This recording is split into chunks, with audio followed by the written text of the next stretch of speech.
يا ترى مين هو السامري؟ احنا عارفين قصة سيدنا موسى وان ربنا سبحانه وتعالى نجى سيدنا موسى وقومه من فرعون. ايه اللي حصل بعد كده بقى؟ يا ترى ايه قصة الذهب والفراعنة والعجل والسامري؟ انا هحكي لك الحكاية. بعد بقى ما غرق فرعون وقومه، ابتدى سيدنا موسى يتجه مع قومه اتجاه فلسطين، وطبعا مشوا فترة كبيرة في الصحراء. وهم ماشيين بقى ايه اللي حصل؟ في طريقهم ده شافوا عجل ناس بتعبده، شرك بالله يعني. طلبوا من سيدنا موسى ان هم يعبدوه او ان هو يصنع ليهم اله زيه. قالوا اجعل لنا اله كما لهم آلهة. يعني لسه ربنا سبحانه وتعالى منجيهم من فرعون وشق ليهم البحر ومغرق فرعون وقومه وهم بيعملوا كده. وفضلوا ماشيين لحد ما يوم الميعاد اللي ربنا سبحانه وتعالى مواعد سيدنا موسى ان هو يطلع الجبل ويكلموا فيه. وقبل ما سيدنا موسى يسيب قومه قال لهم انا هسيبكم 30 يوم وهولي عليكم امير يشوف مصالحكم ويرعاكم ويعلمكم وتسألوه في اي حاجة، اللي هو اخوه سيدنا هارون عليه السلام. وطلع فعلا سيدنا موسى عليه السلام وفضل سيدنا هارون مع قومه. وفجأة ظهر بينهم واحد اسمه السامري. والسامري ده كان مختلف عن كل القوم دول في ايه؟ هقولك. السامري ده لما ربنا سبحانه وتعالى أغرق فرعون وقومه نزل ملائكة، والملائكة دي كانت بتساعد في غرق فرعون. فمن ضمن بقى الملائكة اللي نزلوا مين؟ سيدنا جبريل عليه السلام. وقبل ما يغرق فرعون فسيدنا جبريل شافوا السامري ده. وإيه اللي عرفه إن هو ملك من السماء؟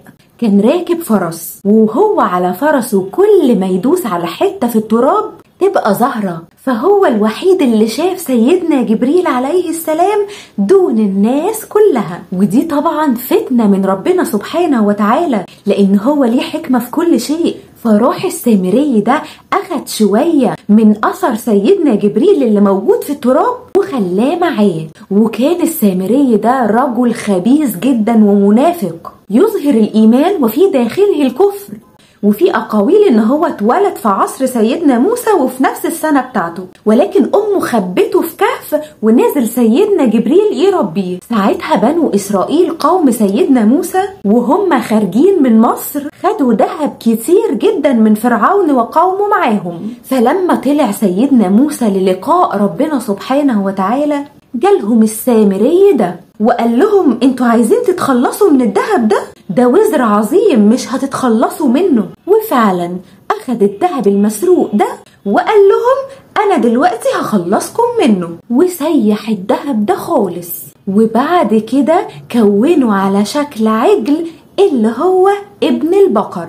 وبعد ما عمل العجل ده جاب من اثر التراب اللي كان عليه سيدنا جبريل وراح رميه على العجل ده، ودي مذكورة في القرآن. واول ما رماه طلع للعجل ده خوار. يعني ايه خوار؟ يعني طلع له صوت العجل اسمه خوار. وبعد كده لما الناس شافوا ان العجل ده طلع له صوت راح قال السامري للقوم هذا ربكم ورب موسى اعبدوه. وابتدوا فعلا قوم سيدنا موسى يعبدوا العجل ده. بس مش كل القوم عبدوه، لا، جزء من القوم كانوا بالالاف، بس في جزء تاني ما عملش كده. طب وسيدنا هارون اتصرف ازاي بقى في الوضع ده؟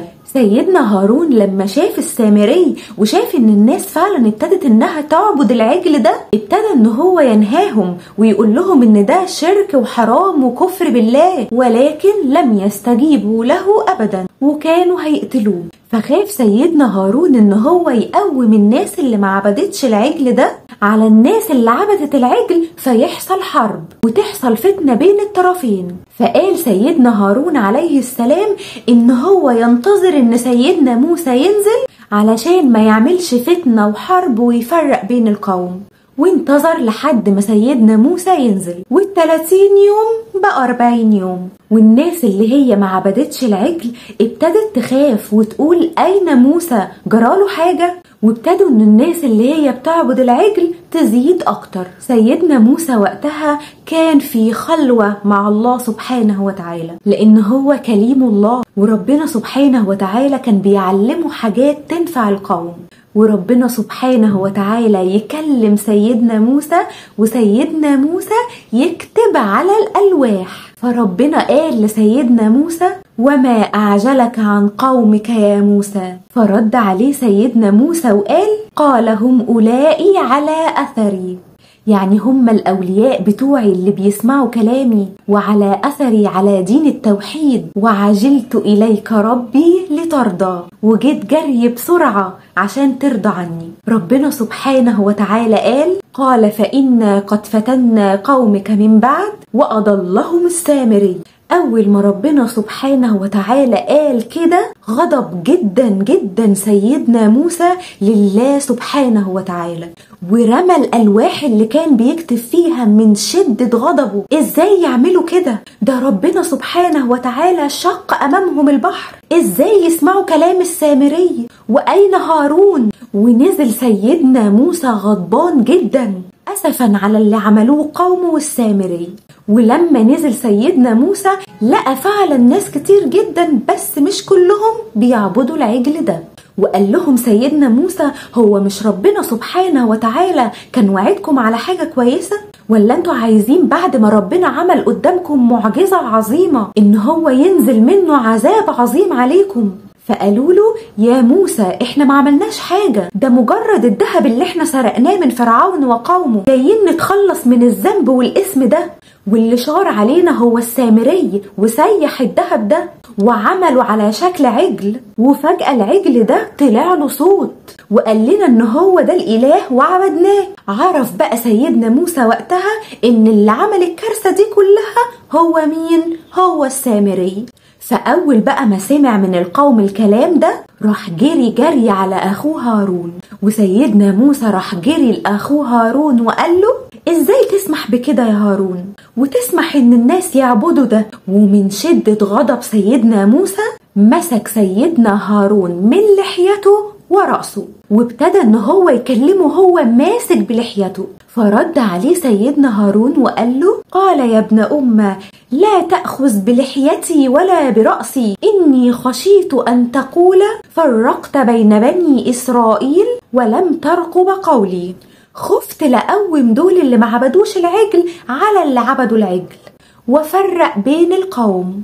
وسيدنا موسى عليه السلام كان قوي، كان أقوى كمان من نبي الله أخوه هارون.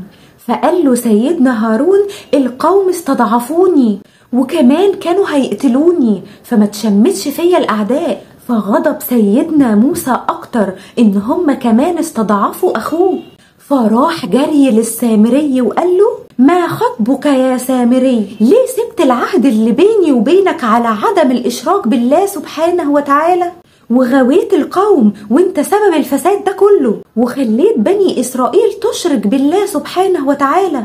فقال السامري لسيدنا موسى: قال بصرت بما لم يبصروا به، شفت اللي محدش شافه، فقبضت قبضة من أثر الرسول، أنا شفت اللي هم ما شافوهوش، فأخدت قبضة من أثر سيدنا جبريل وهو واقف بيأمر بانشقاق البحر، واحتفظت بيها وبعدين ألقتها. وحكاله وقال له: وكذلك سولت لي نفسي، يعني بيقول له ان النفس أمارة بالسوء.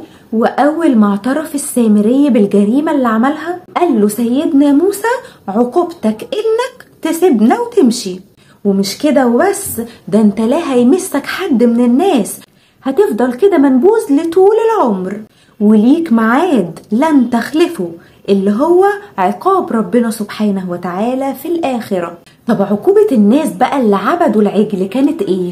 ساعتها سيدنا موسى قال: أنا هستنى لما ربنا سبحانه وتعالى يوحي إلي أن تبقى آية هي كفرتكم.